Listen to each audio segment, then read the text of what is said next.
तरफ से हमारा टीम के तरफ से संपूर्ण गौतमपुर वासी संपूर्ण हरिनगर गाँव पालिका के दर्शक भगवान लोग इनका सबका बहुत बहुत शुभकामना व्यक्त करना चाहब और गौतमपुर के एक पावन भूमि में जे संजय जी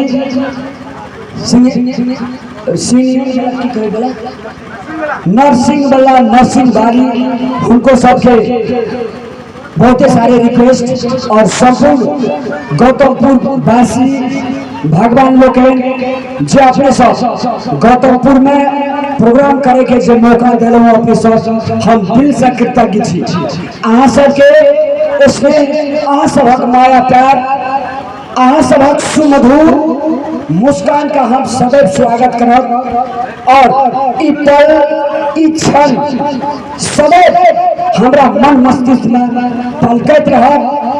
सबसे पहले गौतमपुर वासी का बहुत बहुत धन्यवाद देना चाहब। आइए सबके बाल बच्चा सबके माता पिता सुमधुर हो, सबके माता पिता खुशमय रहो, सबके परिवार धन लक्ष्मी से भरल रहे, अहिना खुशहाली अहिना पलकत रहे।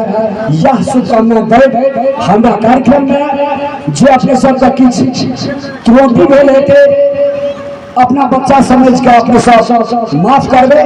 पुनः फिर अपने विद्वत लोग अपने दर्शक भगवान का दिल से धन्यवाद दे। विशेष धन्यवाद खास करके संजय जी नरसिंह वाला नरसिंह वाली जी इनका सबका दिल से धन्यवाद देना चाहब। जो हम एरिया में प्रोग्राम करे नहीं आए हो, लेकिन एरिया में प्रोग्राम करे के मजा ही कुछ और छे, बड़ा सुमधुर रहल। एते कहे फिर से संपूर्ण पावन सबके शुभकामना दे हम कार्यक्रम का एक समापन करना चाहे छी। अपने सबका श्री चरण कमल में रामलाल के सादर प्रणाम सदैव रहब और करत रहब। जय मिथिला जय जय। धन्यवाद। रामलाल जी के